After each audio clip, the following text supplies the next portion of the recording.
also I think that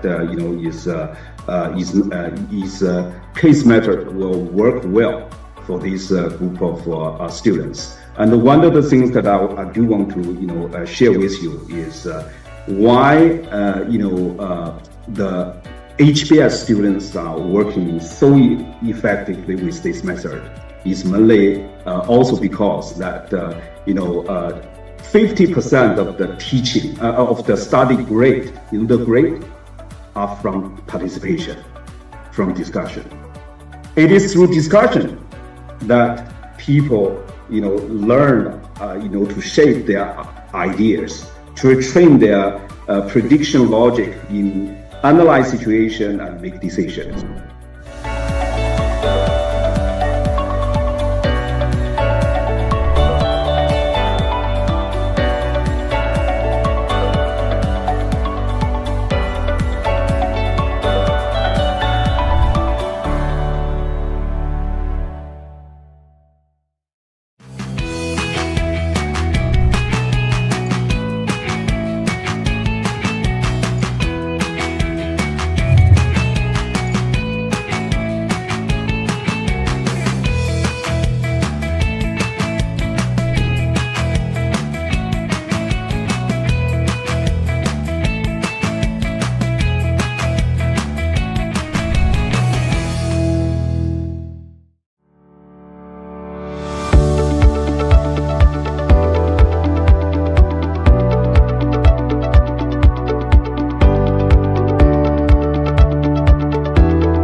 Oke, selamat pagi semua. Selamat hari Sabtu, Sobat MI.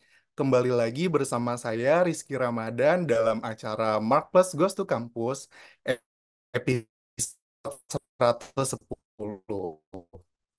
Hari ini saya akan menemani Sobat MI selama kurang lebih 90 menit ke depan.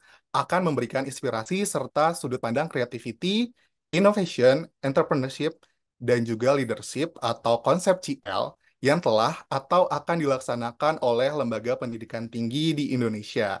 Terlebih dahulu, saya akan menyapa Ibu Yosanova Savitri selaku Deputi CEO dari Mark Plus Institute. Halo, selamat pagi Ibu Nova. Rizky, pagi Pak Sudikno. Pagi, semangat terus ya Bu di weekend ini supaya kita bisa Semangat. sharing-sharing nih ke Sobat MI. Oke. Baik Sobat MI, sebelum kita masuk ke sesi pertama, Saya juga akan menyapa terlebih dahulu narasumber yang sudah hadir bersama kita secara virtual pada hari ini, yaitu Bapak Dr. Sutikno, SEME, selaku Dekan Fakultas Ekonomi dan Bisnis Universitas Trunojoyo Madura. Halo Bapak Dr. Sutikno, selamat pagi Pak. Selamat pagi, Mas Rizky, Pagi, Rosa, dan teman-teman bagaimana Pak semua. cuaca hari ini?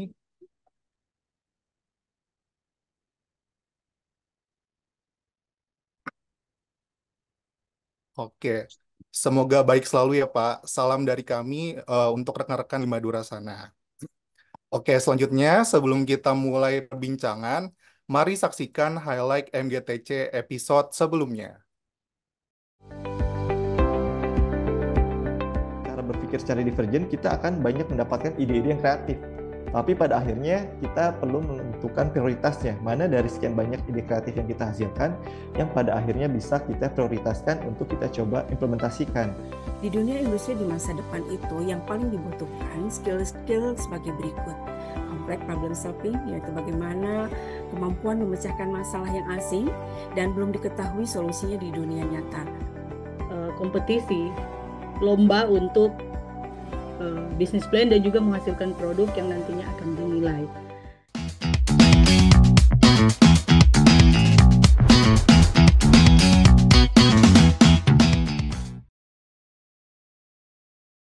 Oke, baik. Sebelum kita berbincang dengan narasumber hari ini, Ibu Yosonova Safitri akan memaparkan konsep yang sangat menarik nih, Sobat MI, yaitu mengenai reskilling dan upskilling yourself.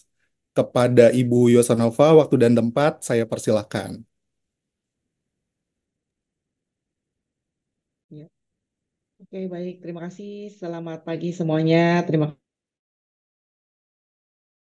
bagi Pak Sutikno yang sudah berkenan hadir dan juga Sobat MI sekalian yang sudah hadir pagi hari ini.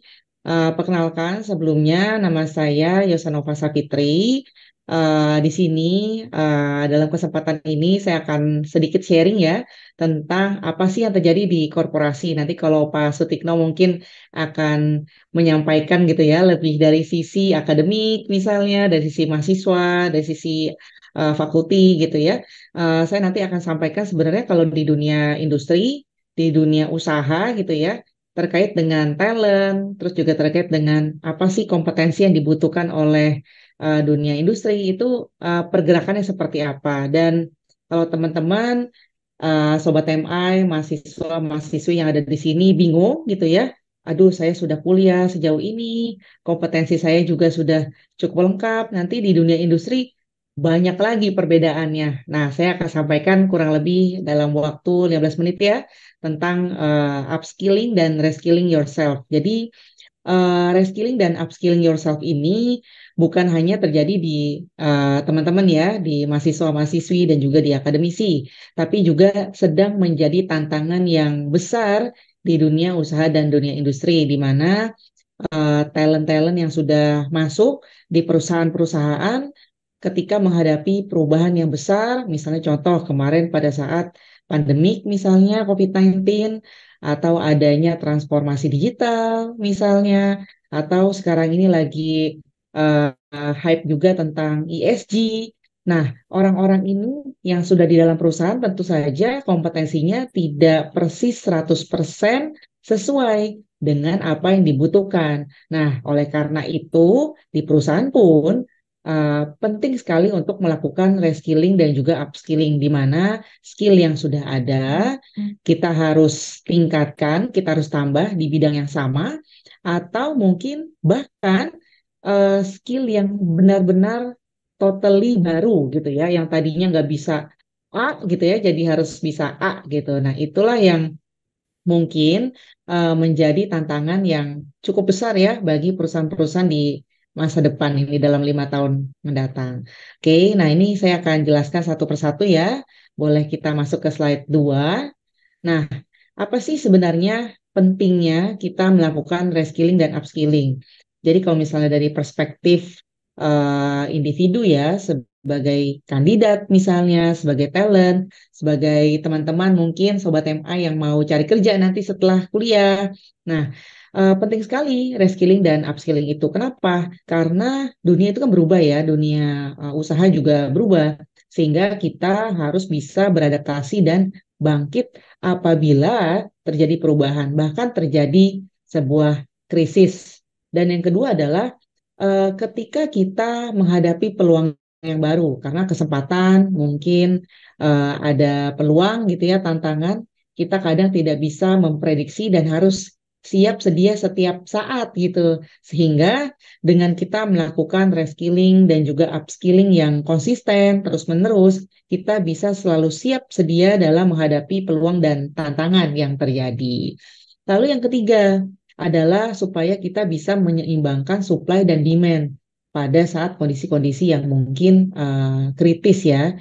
Misalnya tiba-tiba karena COVID-19 misalnya, orang-orang nggak bisa keluar, nggak bisa ketemu secara offline. Bayangkan teman-teman yang mungkin pekerjaannya adalah sales, misalnya menjual, yang biasanya ketemu setiap waktu bisa dengan customernya, dengan kliennya, tapi tiba-tiba tidak boleh karena ada halangan gitu ya. Nah, sehingga harus ada skill, misalnya harus bisa gimana caranya jualan secara online, menghubungi komunikasi dengan media sosial misalnya. Dan ini kadang ketika terjadi hal-hal yang krisis gitu ya, supply dan demand dari skill itu tidak seimbang, sehingga dengan kita siap sedia melakukan reskilling dan upskilling, maka kita bisa selalu menyeimbangkan antara supply dan demand yang terjadi di perusahaan. Lalu yang keempat, bisa memperkuat perusahaan untuk menghadapi berbagai macam disrupsi. Disrupsi itu banyak macamnya ya, ada disrupsi dari internal, ada disrupsi dari eksternal. Contoh yang internal misalnya ada perubahan pimpinan misalnya, atau perubahan pemegang saham misalnya. Kalau eksternal tentu saja dari kompetitor, dari customer, bahkan juga berbagai macam regulasi ya yang ada. Dan yang kelima, tentu saja bisa mempercepat pergerakan atau pergeseran ya dari talent-talent yang ada, sehingga ketika ada perubahan bisa cepat ditangani. Itulah kenapa kita harus bisa me-upskill diri kita, dan juga kita bisa dengan rendah hati melakukan reskilling jika dibutuhkan. Nah, kita masuk ke slide berikutnya. Nah, di sini ada beberapa contoh kisah sukses ya dari perusahaan-perusahaan besar di dunia yang memang secara continuous terus-menerus melakukan reskilling dan upskilling. Misalnya contoh ini AT&T, salah satu platform komunikasi ya yang memang secara rutin melakukan kolaborasi dengan platform-platform pendidikan, baik itu yang sifatnya skillnya yang memang dibutuhkan maupun skill masa depan, sehingga keterampilan-keterampilan yang perlu dipelajari itu sudah disisipkan dalam pekerjaan sehari-hari.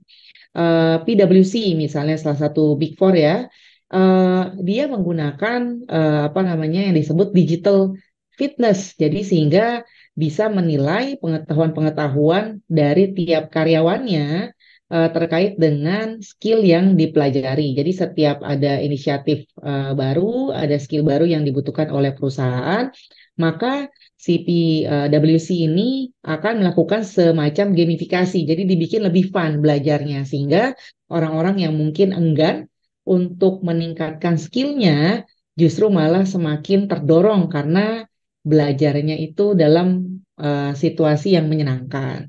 Lalu misalnya Accenture juga dia bikin learning platform yang bisa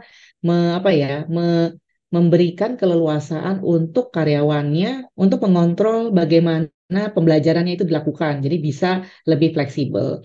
Dan juga Amazon misalnya punya inisiatif untuk bisa meningkatkan skillnya, kompetensinya dengan menambahkan prinsip-prinsip entrepreneurship. Jadi diajarin untuk ada namanya apprenticeships di perusahaan. Jadi kalau kita di sini sebuah perusahaan yang mungkin kita lihat sukses terus ya, itu PR-nya banyak sekali di internal karena selalu melakukan reskilling dan upskilling. Nah, kita masuk ke slide berikutnya.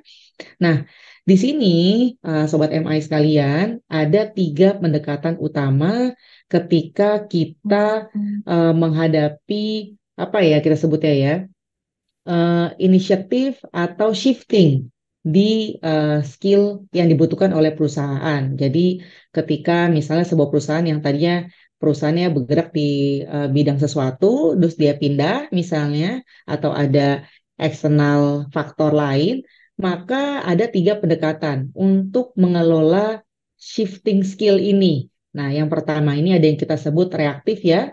Reaktif ini artinya adalah ketika ada kebutuhan skill baru, maka secara langsung, secara cepat perusahaan itu bereaksi.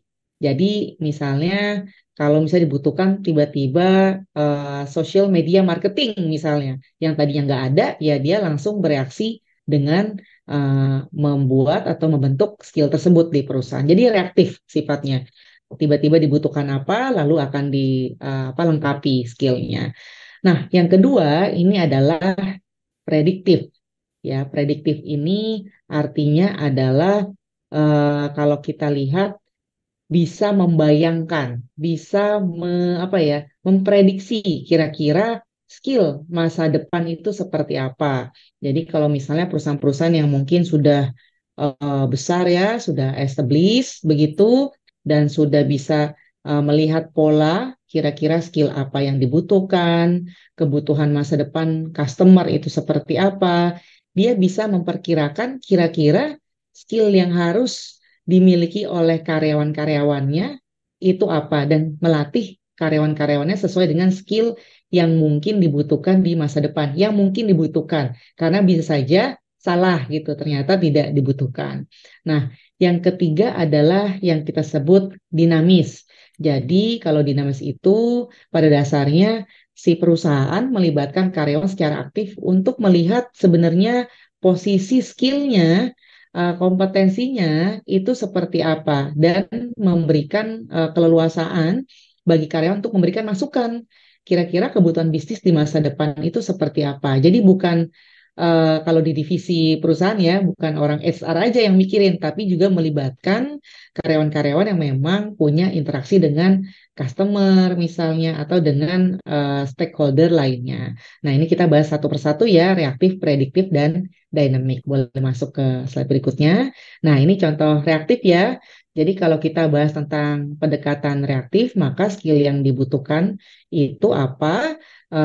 Lalu akan dibuat gitu ya. Jadi reaktif banget. Nah, gimana cara kerjanya? Biasanya perusahaan punya tujuan tertentu, lalu melihat tren dan kebutuhannya apa, mengidentifikasi skill gap-nya bagaimana, yang belum punya apa, lalu ya langsung di-design, di-deliver, dan dikembangkan. Nah, ada beberapa benefit dan juga uh, kekurangan ya. Jadi kalau benefitnya, kalau kita pakai reactive approach, biasanya pasti relevan karena kan reaktif ya, sesuai dengan kebutuhan. Lalu juga terhindar dari investasi pelatihan yang salah. Kadang-kadang kan kita kalau mau training, misalnya melengkapi kompetensi, kadang-kadang kalau tidak sesuai kebutuhan kan jadinya boros gitu ya. Karena ini reaktif, maka pastinya investasinya tepat karena sesuai kebutuhan. Lalu yang ketiga, membantu perusahaan dalam memahami dan juga mengambil keputusan sesuai dengan apa yang di depan mata gitu. Nah, jadi ini adalah benefitnya. Tapi ada kekurangannya, ada drawbacks-nya. Jadi yang pertama, skillnya belum tentu yang diajarkan itu bisa diaplikasikan di masa mendatang. Karena sifatnya reaktif itu adalah masa kini. Jadi apa yang dibutuhkan masa kini maka dilengkapi. Yang kedua, mungkin ada potensi untuk tidak bisa memenuhi kebutuhan skill ketika sangat-sangat dibutuhkan, terutama pada saat krisis. Jadi ketika krisis kan waktunya sangat cepat ya, dan juga mendadak. Jadi kalau skillnya itu tidak dikembangkan sejak awal, maka akan kewalahan nanti. Dan yang ketiga, sulit untuk bersaing dengan pesaing ya, jika lambat mengembangkan skill baru, apalagi untuk perusahaan-perusahaan yang memang secara alaminya, nature-nya di perusahaan itu tuh lambat gitu. Jadi memutuskan tuh biasanya butuh waktu, maka reactive approach itu agak memberatkan jika terjadi persaingan di masa mendatang. Nah, oke, boleh ke slide berikutnya. Nah, ini beberapa contoh ya. Ducati mungkin Sobat MI tahu ya, ini merek motor yang luar biasa ya, sampai sekarang masih eksis. Jadi kalau di Ducati itu dia bikin namanya Accademia Ducati. Jadi Accademia Ducati ini pada dasarnya adalah mengumpulkan semua kebutuhan-kebutuhan masa kini yang secara secara cepat harus dilakukan. Nah, jadi dia punya namanya Akademia Ducati, terutama pada saat COVID-19 kemarin ya. Boleh masuk ke yang berikutnya. Nah, ini yang kedua nih, yaitu pendekatan yang kita sifatnya lebih prediktif. Boleh ke slide berikutnya.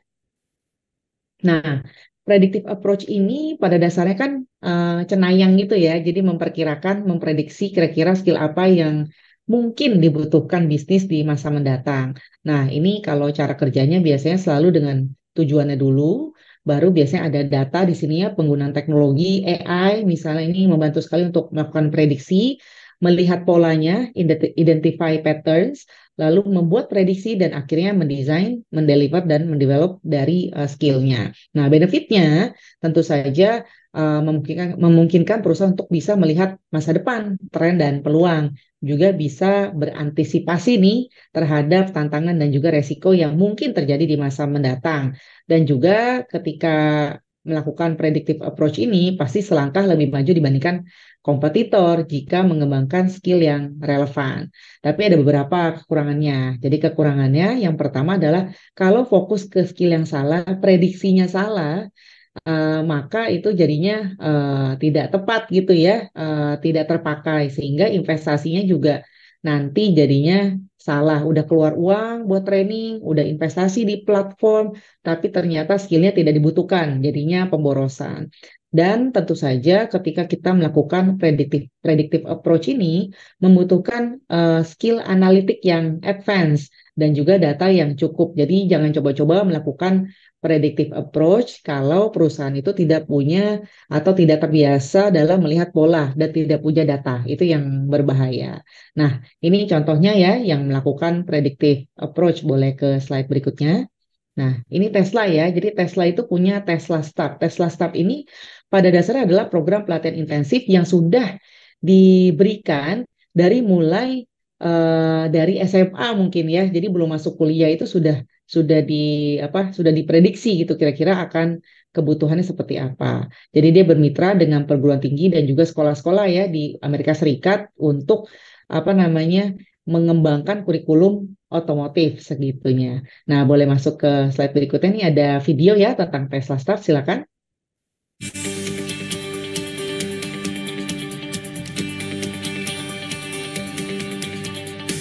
The future of automobiles is electric. By 2030, a quarter of all vehicle sales are expected to be EVs. And Tesla is at the forefront of this revolution. But to get there, we need to develop the service team of tomorrow. Tesla Start is an intensive training program that equips new technicians with the skills and the expertise needed to be successful and grow their careers at Tesla. Tesla Start students are resilient, highly motivated, and committed to creating positive change in the world. Those who successfully graduate from the program are immediately placed in a technician role at a Tesla service center. We're looking for the next generation of change makers to help us accelerate the world's transition to sustainable energy. I would absolutely recommend the START program. If you can be passionate and disciplined, the Tesla START program can certainly open doors for you. You will not regret it. Welcome to Tesla.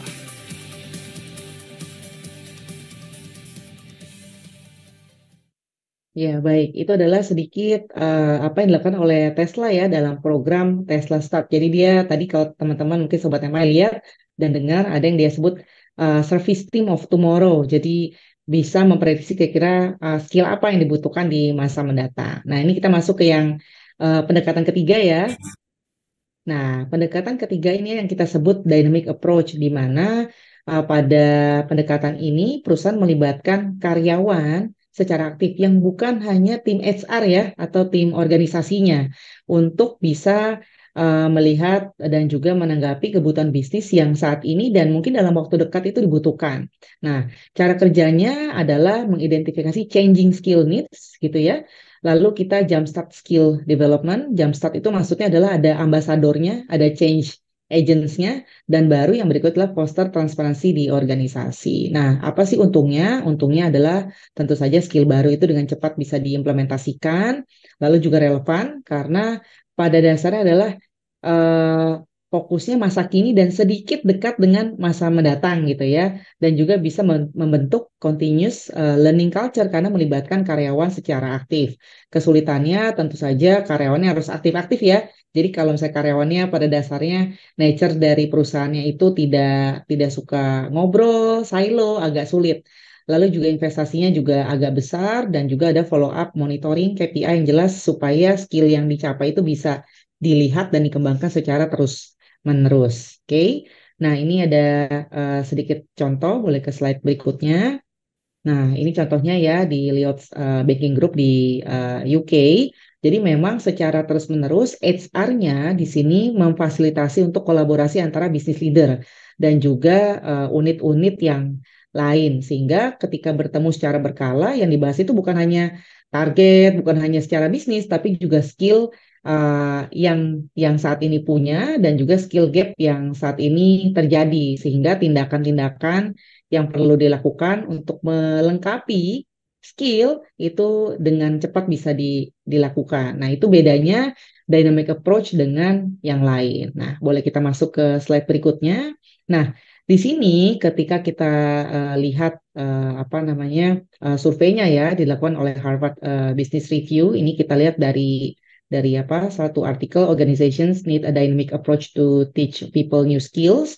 Ini kita lihat bahwa ternyata ada perbandingan yang cukup signifikan ya antara tiga pendekatan ini. Jadi ketika ditanya perusahaan-perusahaan yang mereka survei, ternyata yang paling besar melakukan dynamic approach. Jadi 75% karyawan menerapkan 70% skill baru yang mereka pelajari dengan dynamic approach. Tapi yang cukup mengagetkan adalah ternyata reactive approach itu lebih besar dibandingkan predictive approach. Yang mungkin predictive approach itu dianggap sebagai sesuatu yang, wah ini bagus nih karena melihat skill masa depan. Tapi ternyata hanya 37% karyawan yang menerapkan 37% menggunakan predictive approach. Sementara lebih banyak 54% ya karyawan yang menerapkan reactive approach. Jadi kalau kita di sini memang tentu saja yang paling ideal adalah melibatkan karyawan terus-menerus ya dengan melakukan proses dynamic approach. Tapi jika dibandingkan reaktif dan prediktif, ternyata lebih baik kita fokus ke skill yang kita butuhkan masa kini dibandingkan skill yang terlalu jauh di masa depan gitu. Jadi ini adalah beberapa temuan dari survei yang dilakukan oleh HBR ya, SBS gitu. Boleh masuk ke slide berikutnya. Nah, di sini ada sedikit step-stepnya yang nanti mungkin teman-teman bisa pelajari lebih lanjut ya. Yang pertama adalah kita harus mengidentifikasi needs-nya itu berubahnya seperti apa. Lalu yang kedua adalah jumpstart skill development-nya bagaimana. Dan yang ketiga adalah kita harus monitor secara transparan kolaborasi antara employees dan juga organisasi. Nah, ini boleh slide berikutnya. Nah, ada sedikit kanvas, teman-teman sekalian nanti juga materinya kita akan share juga untuk mengidentifikasi reskilling dan upskilling yang dibutuhkan oleh kita gitu ya, baik itu di organisasi misalnya kalau Sobat MI tergabung di organisasi tertentu atau mungkin di akademisi misalnya di organisasi itu bisa dilakukan. Jadi kita bisa cek target skillnya apa, existing skillnya apa, skill gapnya apa, lalu sebenarnya siapa sih yang bisa jadi skill accelerators-nya, additional skill needs-nya apa, training needs-nya apa, dan juga sampai program-programnya itu bagaimana. Kita melihat programnya itu bagaimana, kolaborasinya, perubahan atau interaksi informasinya bagaimana, dan juga connecting programnya untuk mendukung program untuk meningkatkan skill ini bagaimana. Nah, mungkin itu Sobat MI sekalian yang saya bisa share terkait dengan reskilling dan upskilling pada dasarnya adalah kita sebagai talent, sebagai masa depan ya Sobat MI sekalian harus mau dan bisa melakukan reskilling dan upskilling dan tentu saja harus didukung oleh organisasinya untuk melakukan reskilling dan upskilling. Mungkin itu sementara terima kasih banyak saya kembalikan lagi ke MC kita Rizky. Oke, baik. Terima kasih Ibu Yosonova atas pemaparan konsep dari reskilling dan upskilling yourself-nya. Nah, Sobat MI, sebelum menyaksikan perbincangan menarik selanjutnya, saya ingin menginformasikan nih bahwa Mark+ Institute mempunyai program-program sertifikasi dengan banyak pilihan yang bisa kalian ambil. Di antaranya ada entrepreneurial marketing, social media marketing, digital marketing, dan masih banyak lagi. Nah, jangan lewatkan promo certification program ini mulai hari ini hingga besok dengan menggunakan kode MHSMICP. Sekali lagi, dengan kode MHSMICP, dan kalian bisa langsung check out di website markplusinstitute.com untuk mendapatkan diskon promo dari program MICP ini. Oke, baik Sobat MI, sesaat lagi kita akan menyaksikan perbincangan menarik selanjutnya dengan Dekan Fakultas Ekonomi dan Bisnis Universitas Trunojoyo Madura, yang mana Universitas Trunojoyo Madura mempunyai visi yaitu pada tahun 2030 menjadi institusi yang mampu mewujudkan lulusan yang cerdas, berdaya saing, berakhlakul karimah, dan unggul dalam pendidikan serta riset berdasarkan potensi Madura. Oke, dengan dipandu oleh Ibu Yosonova, perbincangan ini akan mengulas lebih dalam terkait dengan strategi apa saja yang telah dan akan dilakukan untuk mewujudkan daya saing mahasiswa dan lulusan dari Universitas Trunojoyo. Tidak lupa kami ingatkan juga kepada Sobat MI untuk bisa langsung mengajukan pertanyaan melalui kolom chat Zoom jika ada pertanyaan. Baik, tanpa berlama-lama lagi, mari kita dengarkan strategi Bapak Dr. Sutikno dalam mengembangkan sumber daya manusia di Universitas Trunojoyo Madura. Namun sebelumnya, kita simak dulu video profil dari kampus Universitas Trunojoyo.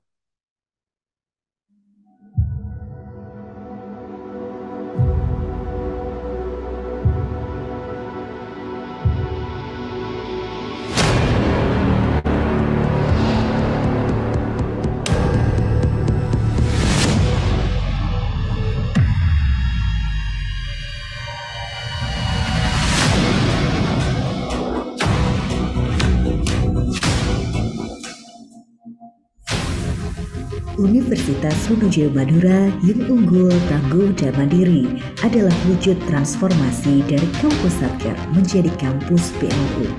Kini semakin yakin mampu bersaing dengan mengedepankan aspek unggul akademiknya, tanggung sumber dayanya, mandiri tata kelola keuangannya. Universitas Trunojoyo Madura, kampus unggul, tangguh, dan mandiri.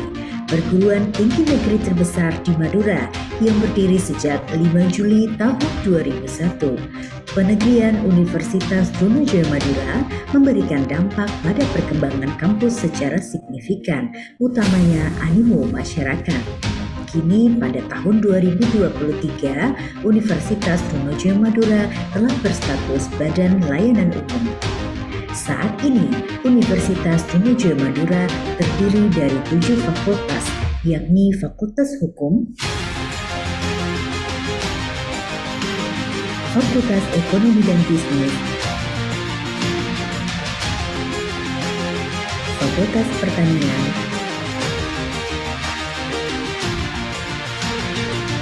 Fakultas Teknik, Fakultas Ilmu Sosial dan Ilmu Budaya, Fakultas Ilmu Pendidikan, dan Fakultas Keislaman. Melalui kegiatan tridharma dari aspek pendidikan, penelitian, pengabdian, dan prestasi akademik, serta kerjasama yang baik di dalam dan luar negeri. Universitas Trunojoyo Madura mengembangkan potensi sumber daya manusia Madura terampil sesuai kerangka tridharma perguruan tinggi yang unggul dan berprestasi.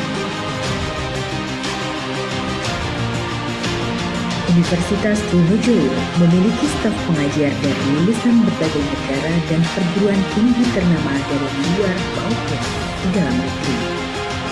Dari berbagai evaluasi capaian kinerja, aspek keuangan, layanan tridharma perguruan tinggi, sumber daya manusia, sarana dan prasarana, kerjasama, analisis SWOT yang sampai pada kuadran 1. Universitas Trunojoyo Madura menjadi perguruan tinggi Satker UTM BLU dengan tata kelola yang baik.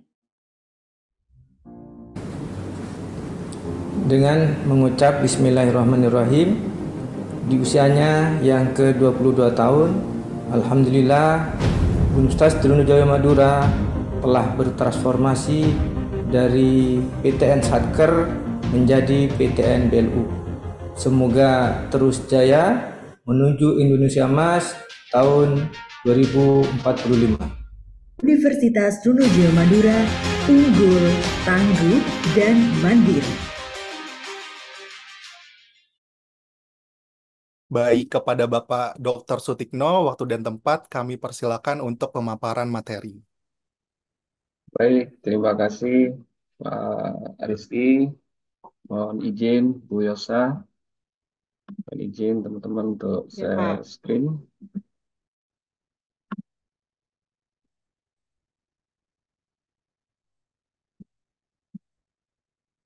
Baik, Bismillahirrahmanirrahim. Assalamualaikum warahmatullahi wabarakatuh. Selamat pagi, salam sejahtera untuk kita semua. Alhamdulillahirrahmanirrahim. Pagi hari ini kita bisa bersilaturahmi.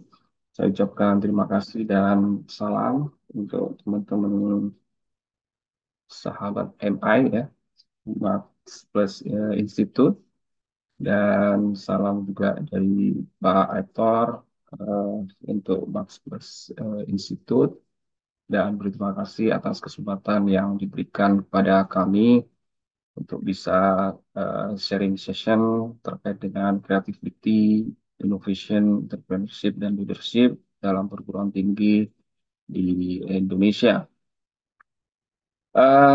Tadi kita sudah banyak mendapatkan beberapa insight dari Bu Yosa yang saya kira luar biasa. Jadi kalau kita lihat tadi dari paparan Bu Yosa bahwa ke depan baik dunia bisnis maupun behavior society itu mengalami perkembangan yang sangat dinamik, sehingga butuh adaptasi. Di Bu Yosa tadi menyampaikan dari perspektif mikro bagaimana perusahaan atau company harus bisa beradaptasi, terutama dengan skill-skill karyawannya, dengan skilling dan skill. Ini menunjukkan bahwa memang dunia di era 4.0 atau society di 5.0 ini bergeraknya sangat cepat, penuh dinamika yang luar biasa. Kami juga di perguruan tinggi sebagai sebuah pemasok atau supply dari sumber daya manusia, tentunya juga perlu adaptasi dan kreativitas yang agar bisa memberikan peran yang maksimal dalam penyediaan sumber daya manusia yang berkualitas, sehingga apa yang kami lakukan mempunyai kemanfaatan yang besar. Kami tentunya punya cara pandang yang lebih makro ya dari Bu Yosa.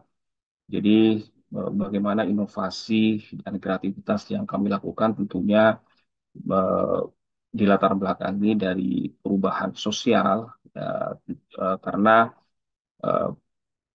apa yang tentunya ingin kami cetak dari perguruan tinggi ini tentunya berbasis pada perubahan-perubahan sosial, selain pada juga tuntutan demand ya dari perusahaan atau industri.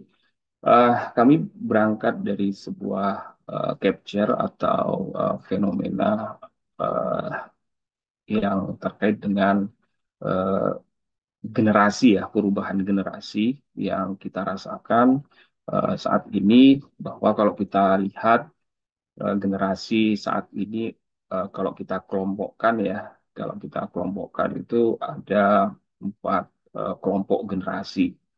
Generasi tertua yang jumlahnya sekitar 13,45% itu kita dari ahli demografi itu menyebutnya dengan baby boomer.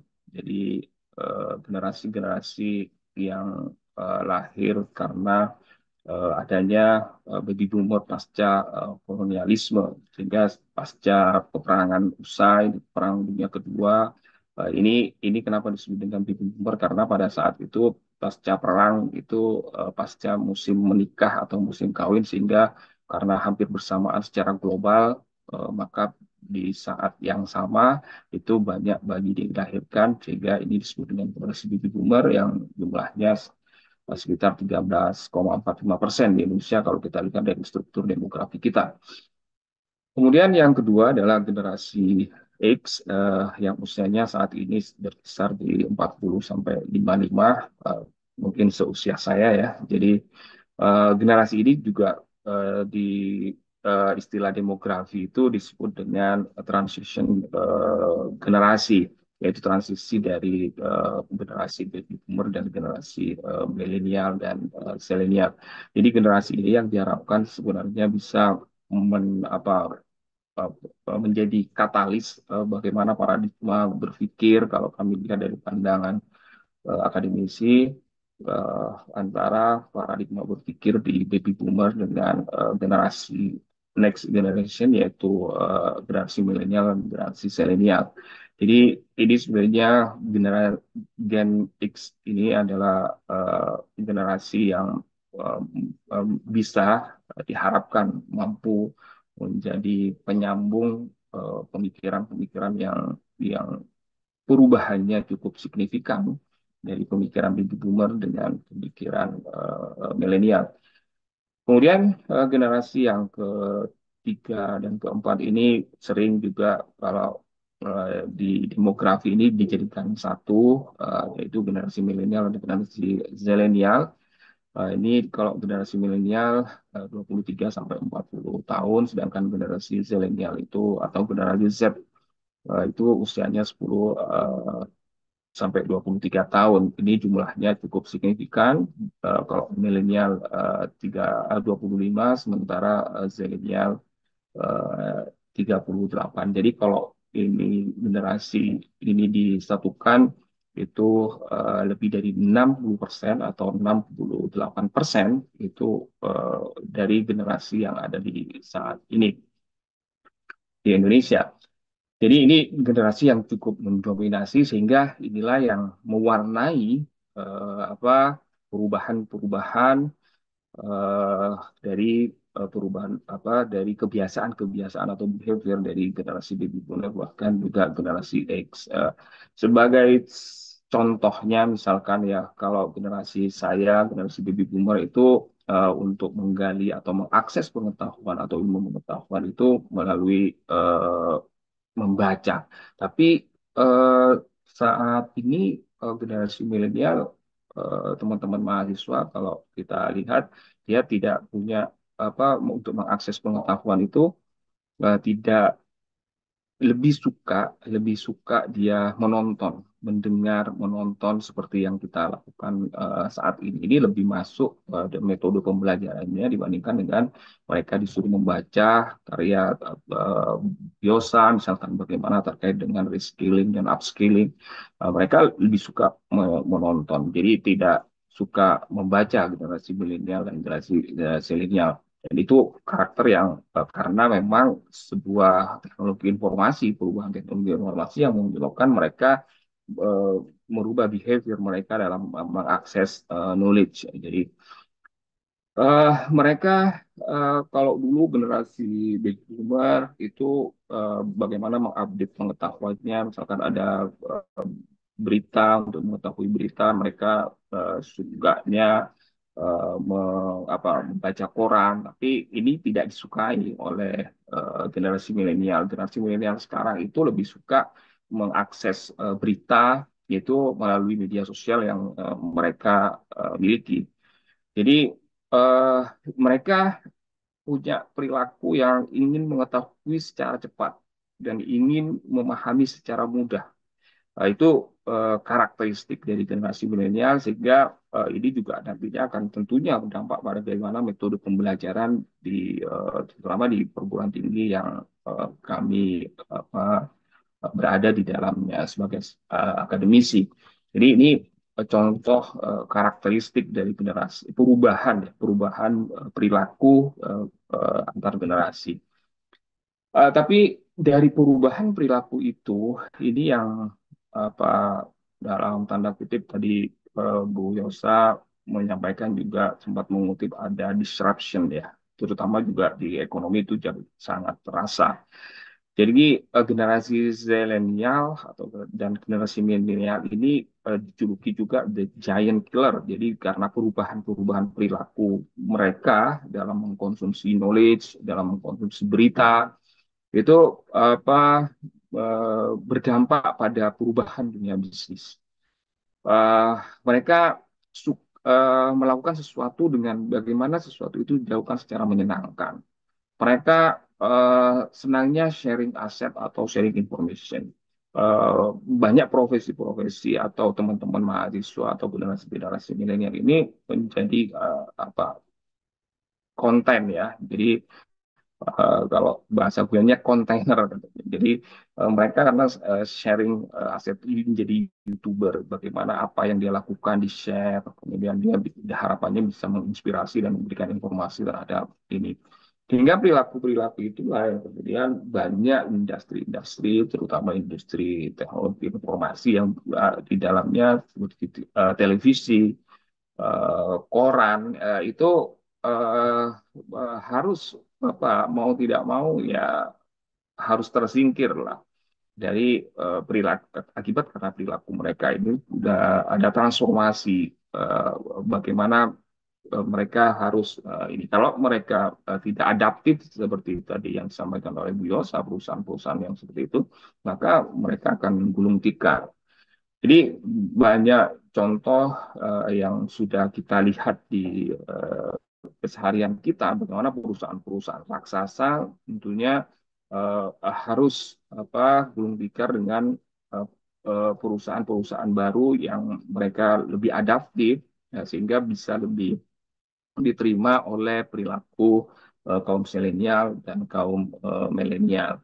Karena mereka dengan teknologi informasi yang sudah mereka kuasai, mereka bisa menjadi apa saja. Seperti misalkan kalau menjadi YouTuber, dia everyone is broadcast sendiri, kemudian dia report sendiri, produksi sendiri, dia menjadi aktornya sendiri. Jadi pemasaran sehingga dunia di marketing itu bergeser ya. Jadi merek sudah tidak menjadi sebuah referensi utama bagi mereka untuk memutuskan bagaimana mengkonsumsi sebuah barang dan jasa, tapi yang mereka lebih perhatikan adalah bagaimana rating, bagaimana review, dan bagaimana recommendation dari konsumen-konsumen sebelumnya. Makanya kalau teman-teman milenial itu mengkonsumsi suatu produk, misalnya dilihat ini ratingnya berapa, bintang 3, bintang 4, atau bintang 5. Tapi itu tidak cukup bagi mereka untuk memutuskan konsumsi atau tidak.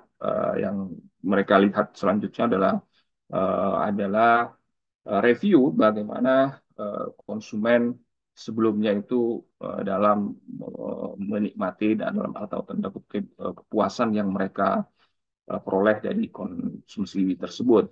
Jadi mereka intinya tidak ingin rugi dan sangat rasional, kemudian melakukan sesuatu itu dengan cara yang enjoy, dengan cara yang fun, dan kemudian mereka menggunakan uh, budget yang sangat rendah atau minim. Itu yang yang mereka pilih pada kondisi saat ini. Sehingga tantangan perguruan tinggi kita harus mampu eh, memperbaiki atau menyiapkan bagaimana mahasiswa atau generasi saat ini di era zilenial yang dimana tantangannya dengan adanya teknologi baru ini tentunya bagaimana menyiapkan mahasiswa beradaptasi dengan perubahan seperti tadi. Tadi secara mikro sudah disampaikan oleh Bu Yosa bahwa harus ada siap rescaling dan upscaling ya, karena perubahan teknologi yang begitu cepat, sehingga perubahan teknologi begitu cepat itu juga merubah behavior mereka. Permasalahan yang belum teridentifikasi ini berdampak pada World Economic Forum menyampaikan bahwa 30% macam bisnis baru muncul dalam 5 tahun terakhir ini, sementara 30% pekerjaan baru akan lahir dalam 5 tahun terakhir ini. Berarti itu akan nanti terkonversi bahwa pekerjaan-pekerjaan lama 60% akan musnah pekerjaan-pekerjaan dalam 10 tahun ke depan. Ini yang harus kita lihat, ancaman perguruan tinggi harus mampu tadi seperti yang disampaikan memprediksi, meskipun dari hasil penelitian Harvard di dalam skop yang mikro hanya 37% approach prediktif itu bisa yang dipilih oleh perusahaan. Ini data ini juga tentunya menunjukkan bahwa memang ke depan itu unpredictable, uncertainty, penuh ketidakpastian. Oleh sebab itu maka butuh inovasi dan kreativitas juga di dunia akademisi atau perguruan tinggi dalam menyiapkan lulusannya agar bisa terserap di pasar kerja. Tentunya juga seperti disruption ekonomi, ketidakpastian uncertainty itu tidak hanya pada industri berita dan informasi, entertain dan seterusnya, tapi juga berdampak juga pada dunia pendidikan. Jadi kita harus bertransformasi dari yang tadinya learning by listening, jadi belajar dari hanya mendengar, tapi harus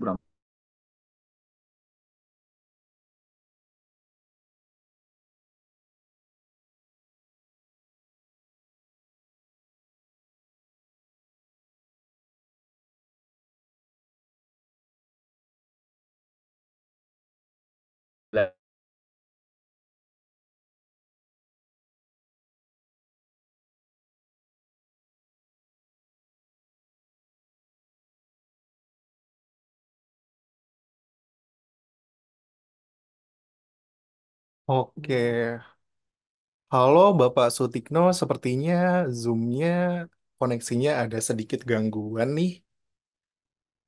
Oke, halo Bapak. Oke, oke Sobat MI, kita sambil menunggu eh, koneksi ulang dari Bapak Sutikno ya, teman-teman. Nah, sekali lagi saya mau mempromosikan bahwa kita punya diskon nih untuk Sobat MI untuk program sertifikasi dari Mark Plus Institute. Jadi kalian bisa menggunakan kode MHSMICP. Oke, halo Bapak Sutikno, apakah sudah tersambung kembali, Pak?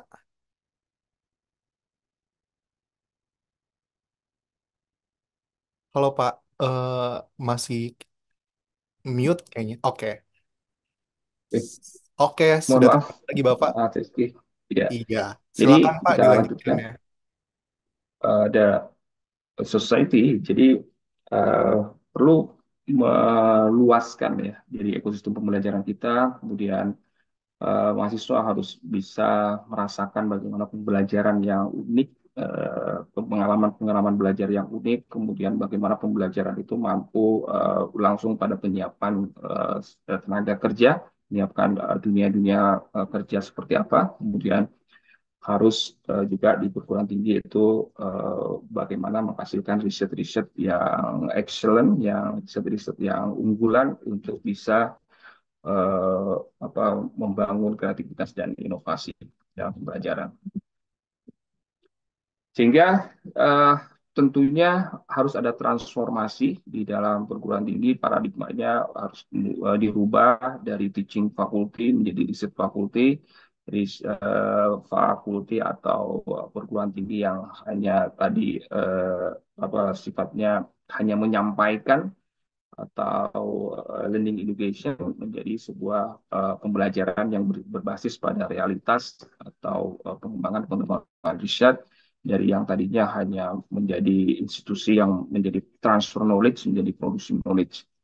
Sehingga inovasi yang harus dilakukan adalah yang kami lakukan adalah high touch, bagaimana pembelajaran itu harus menggunakan pembelajaran yang teknologi tinggi, kemudian high touch, jadi pembelajaran tingkat tinggi yang tadi bagaimana memberikan experience yang unik dan nyata sehingga punya sentuhan-sentuhan pembelajaran yang membekas terhadap pemikiran mahasiswa, ya itulah yang disebut dengan pembelajaran yang berkualitas. Jadi mahasiswa bisa menggunakan teknologi informasi dalam pembelajaran, bisa belajar dari mana saja dan siapa saja, bukan hanya satu dosen. Jadi dosen harus banyak, dosen bukan sebagai sumber ilmu satu-satunya, tapi dosen hanya sebagai penghubung agar mahasiswa lebih banyak mendapatkan transfer knowledge dari banyak pihak, dari media apapun, sehingga menjadi sebuah high learning, jadi sebuah pembelajaran yang tingkat tinggi. Jadi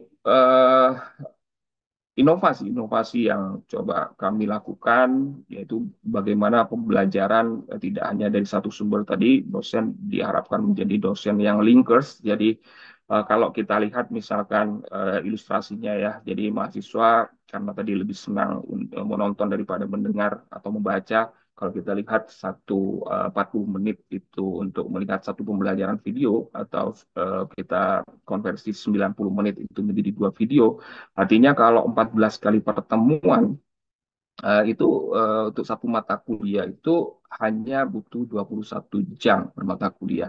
Jadi 4,2 jam per hari mereka proses transfer knowledge-nya, atau 5 hari selesai satu mata kuliah. Jika dalam satu semester itu dia menempuh 8 mata kuliah atau 24 SKS, hanya butuh 40 hari. Sedangkan satu semester itu 120 hari. Jadi sisanya kalau kita persentase 33% untuk proses transfer knowledge-nya, 67% untuk producing knowledge-nya. Jadi itu yang kami dorong, 67% mahasiswa belajar secara real dari proses transfer knowledge yang sudah kita lakukan, salah satunya dengan bagaimana kita membuat One Plus One Village, mahasiswa bagaimana menggali masalah, menggali potensi di desa sekitar kita, karena kebetulan Universitas Trunojoyo itu adalah universitas yang universitas negeri di Jawa Timur yang letaknya ada di desa, maka kami punya karakter ya. Jadi kita membangun karakter, jadi kita lebih khususnya di ekonomi memperkuat bagaimana perekonomian di level desa. Sehingga harapannya mahasiswa itu menjadi techno entrepreneur, jadi tidak hanya satu pekerjaan yang bisa mereka lakukan, mereka bisa menjadi pendamping atau coaching, menjadi support misalkan di konsultannya, bisa mahasiswa juga dengan melihat potensi dan permasalahan di desa, dia bisa membaca ini sebuah peluang usaha baru, sehingga muncul jiwa wirausahanya dan mereka bisa berbisnis di wilayah pedesaan. Bisa juga melakukan pengawasan, karena desa sekarang dengan undang-undang desa baru, desa mendapat transfer fiskal yang cukup besar, sehingga mahasiswa bisa melakukan pengawasan bagaimana agar dana desa itu bisa dioptimalkan untuk pembangunan desa dan meningkatkan kesejahteraan masyarakat desa.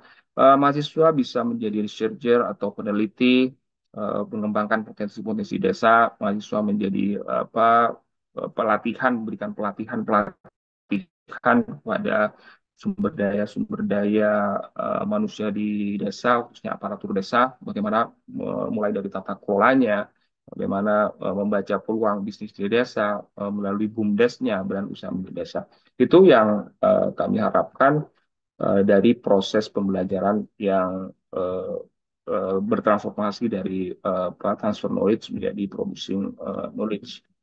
Saya kira itu Pak Rizky yang bisa kami sampaikan. Semoga apa yang kami sampaikan memberikan informasi yang bermanfaat dan berikan keberkahan kepada kita semua. Assalamualaikum warahmatullahi wabarakatuh. Waalaikumsalam warahmatullahi wabarakatuh. Baik, terima kasih Bapak Sutikno atas insight yang sangat menarik nih dari pemaparan materi tadi. Oke, untuk Sobat MI jangan beranjak dulu karena setelah ini kita akan memasuki sesi tanya jawab bersama narasumber dan juga moderator yang telah menemani pagi kita kali ini. Baik, saya akan menyebutkan beberapa pertanyaan yang sudah masuk di kolom chat baik di YouTube maupun di Zoom. Oke, yang pertama untuk Bapak Sutikno nih. Pak, tadi kan disebutkan ada program Knowledge Entrepreneur di desa ya, Pak. Nah, transfer knowledge apa saja sih yang sudah dan bisa diberikan kepada masyarakat dan apa insight yang bisa diambil oleh mahasiswa dari terjun ke masyarakat ini? Mungkin bisa dijawab oleh Bapak Sutikno dan juga mungkin nanti bisa ditanggapi oleh Ibu Yosonova. Silakan, Bapak. Ya, jadi setelah mahasiswa melakukan pembelajaran di dalam kelas, kami minta mahasiswa untuk terjun langsung bagaimana melihat potensi dan permasalahan di desa. Eh, Kalau mereka misalkan menemukan masalah manajemen terkait dengan BUMDes misalkan, jadi mereka akan bisa langsung memberikan solusi terhadap permasalahan-permasalahan yang ada di desa. Kalau mereka menemukan masalah penyalahgunaan misalkan terkait dengan dana desa, mereka juga akan memberikan masukan-masukan misalkan terhadap aparatur desa bahwa proses penggunaan dana desa itu seperti ini. Menemukan apa peluang bisnis yang tidak bisa potensi desa yang tidak bisa istilahnya dikembangkan karena masalah marketing. Mereka akan mencarikan solusi dengan misalkan digital marketing dan seterusnya. Jadi eh, harapan kami memang mahasiswa ketika eh, berhadapan dengan realitas ya, jadi mereka akan tahu betul apa yang mereka harus lakukan. Karena menurut kami permasalahan dari perguruan tinggi di Indonesia itu kan eh, gap ya. Jadi apa yang kita pelajari kadang tidak match dengan apa yang dibutuhkan oleh masyarakat. Jadi tujuan dari metode pembelajaran yang seperti ini kami ingin bagaimana apa yang kita ajarkan itu memang menjadi sebuah kebutuhan masyarakat sehingga eh, ya tadi, jadi kita harus mampu melakukan proses transformasi yang seperti ini dari yang hanya transfer knowledge menjadi producing knowledge. Jadi harapannya dengan adanya pembelajaran seperti itu, jadi ada value yang yang yang mahasiswa dapat dan langsung bisa memberikan jawaban atas permasalahan. Jadi permasalahan yang jawaban dari permasalahan itu bisa sebuah inovasi, bisa sebuah kreativitas. Kalau itu butuh riset, bisa mereka publish menjadi sebuah publikasi karya ilmiah atau menjadi prototype model. Itu yang kita sebut dengan producing knowledge karena memang tuntutan kebetulan kalau di Fakultas Ekonomi karena kita tuntutan ya. Jadi eh, tahun ini insya Allah di Fakultas Ekonomi itu akan secara institusi akan diakreditasi internasional. Jadi kalau kita mau menjadi world class university memang tarafnya atau sertifikasinya harus internasional dan di internasional yang paling berat itu adalah bagaimana social impact. Jadi social impact keberadaan university itu perguruan tinggi itu terhadap sekitarnya. Jadi karena memang itulah peran dari perguruan tinggi bukan hanya supplier SDM tapi juga bagaimana dia menjadi demand inovasi-inovasinya itu ya, sehingga eh, social impact dari perguruan tinggi itu terasa oleh masyarakat. Saya kira itu Pak Rizky. Oke, baik. Mungkin Ibu Yosonova ada tanggapan dari pertanyaan ini dan jawaban dari Pak Sutikno. Iya, baik. Terima kasih. Ini kalau teman-teman Sobat MI lihat ya di apa sosial medianya Universitas Trunojoyo ya, yang tadi Pak Sutikno sampaikan ini terlihat sekali bahwa kampus itu harus memberikan social impact. Jadi kalau tadi saya sempat kepo nih Pak Sutikno sosial medianya apa kampusnya Bapak. Ini ada acara championship.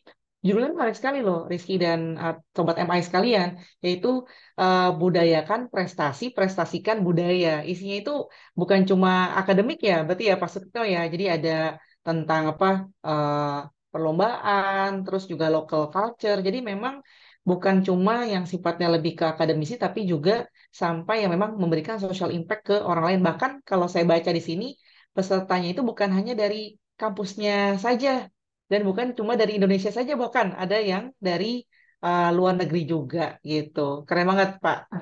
Setuju banget dengan social impact yang harus dilakukan oleh perusahaan dan juga bahkan universitas. Mungkin itu, Rizky. Oke, baik. Terima kasih Ibu Nova atas tanggapannya.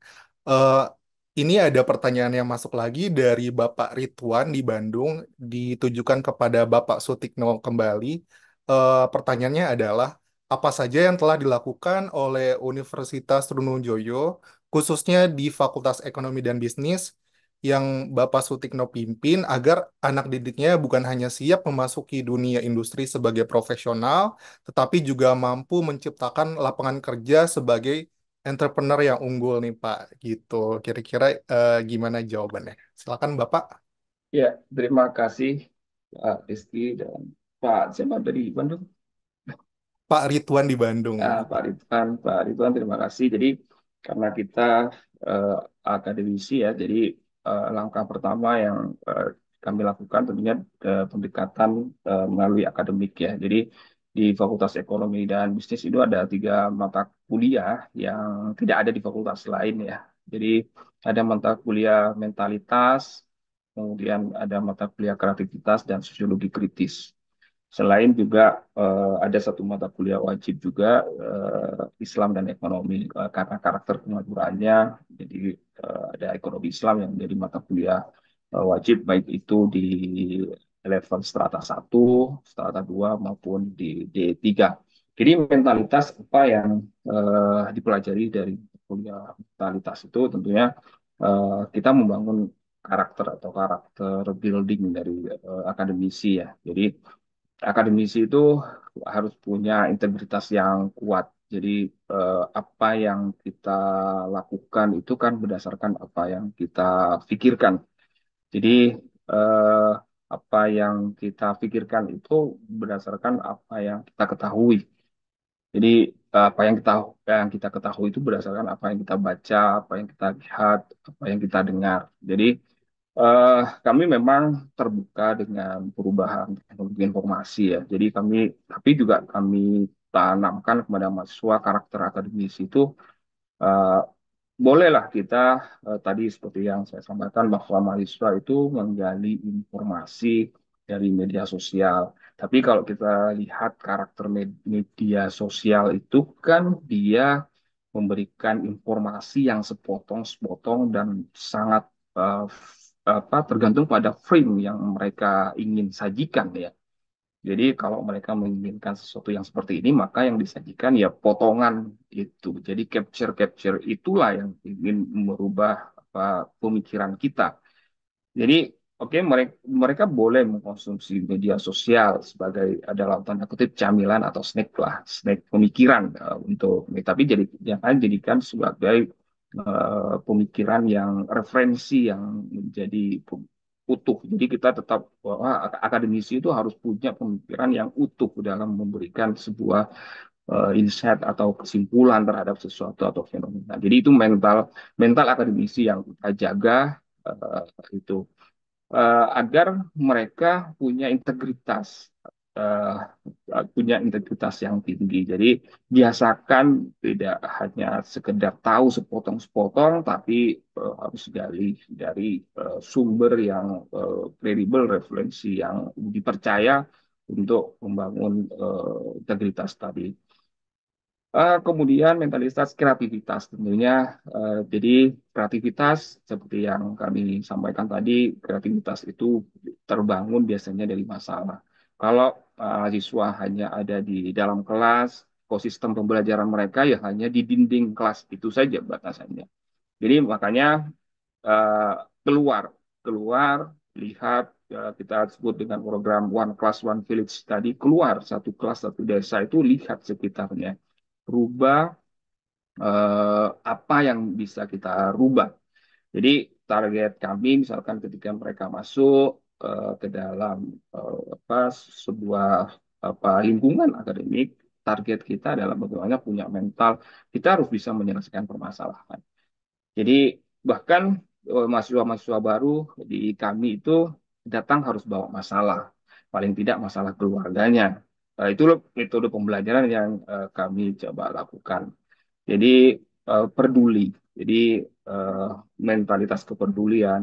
Eh, Kemudian kalau kita tidak melihat masalah, tidak akan muncul kreativitas kita, tidak akan muncul inovasi kita.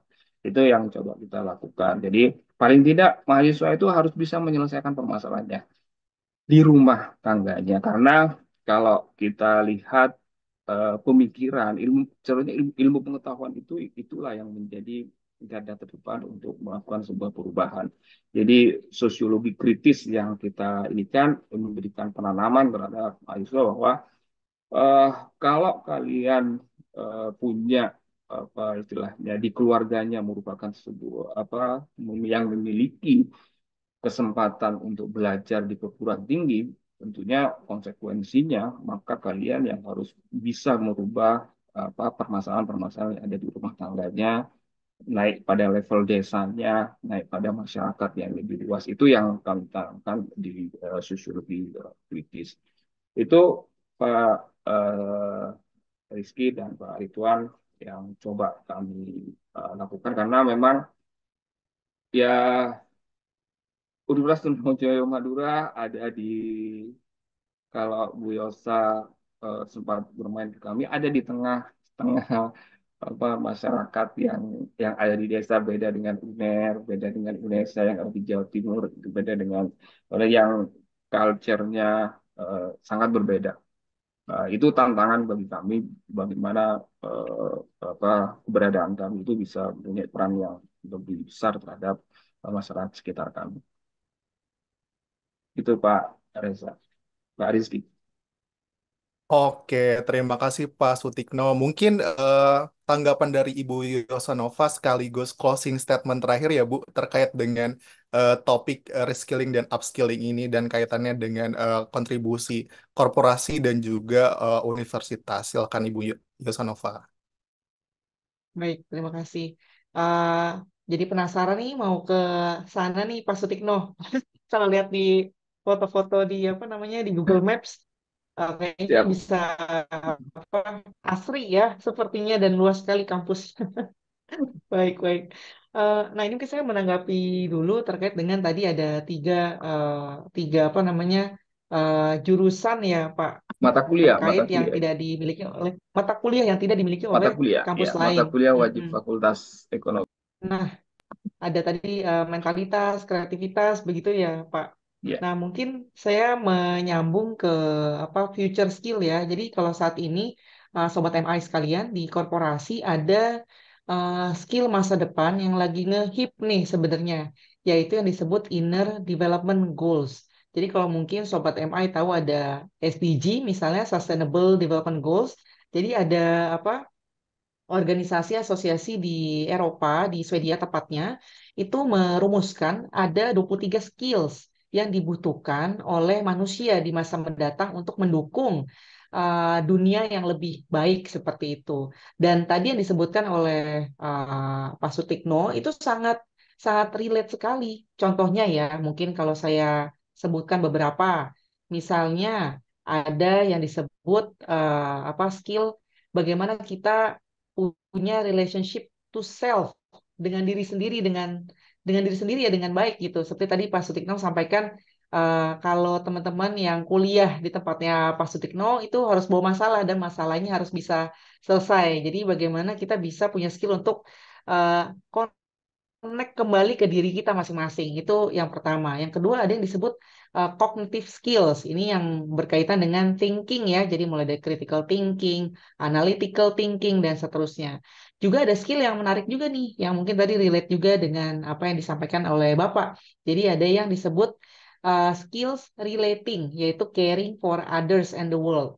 Juga ada social skills dan ada yang skill terakhir ini yang disebut acting, yaitu driving change. Jadi memang eh, masa depan itu bukan hanya sekedar skill yang sifatnya hard skill gitu, tetapi soft skill yang memang kita punya impact sampai ke diri kita, keluarga kita, dan juga sampai ke apa namanya better world gitu ya, ke human gitu. Itu mungkin untuk menanggapi, dan closing statementnya adalah kalau mengacu ke reskilling dan upskilling tadi, teman-teman sekalian jangan ragu, sobat MI sekalian, jangan henti-hentinya, males-malesnya, harus rajin terus untuk bisa mereskill dan upskill diri sendiri, seperti itu. Terima kasih Pak Sutikno, Pak. Saya kembalikan lagi ke Rizky. Oke, terima kasih Ibu Yosanova atas closing statement-nya. Nah, Sobat MI, karena keterbatasan waktu juga, kita bisa akhiri sesi tanya jawab kali ini. Dengan berakhirnya sesi tanya jawab ini, berakhir pula perjumpaan kita dalam program Mark Plus Goes to Campus episode kali ini. Terima kasih kepada Ibu dan Bapak yang telah berbagi inspirasi kepada kita semua. Terima kasih kepada Bapak Sutikno selaku Dekan FEB Universitas Trunojoyo Madura. Terima kasih Pak atas Sama-sama Pak kesediaannya Rizky, bergabung. semoga bermanfaat.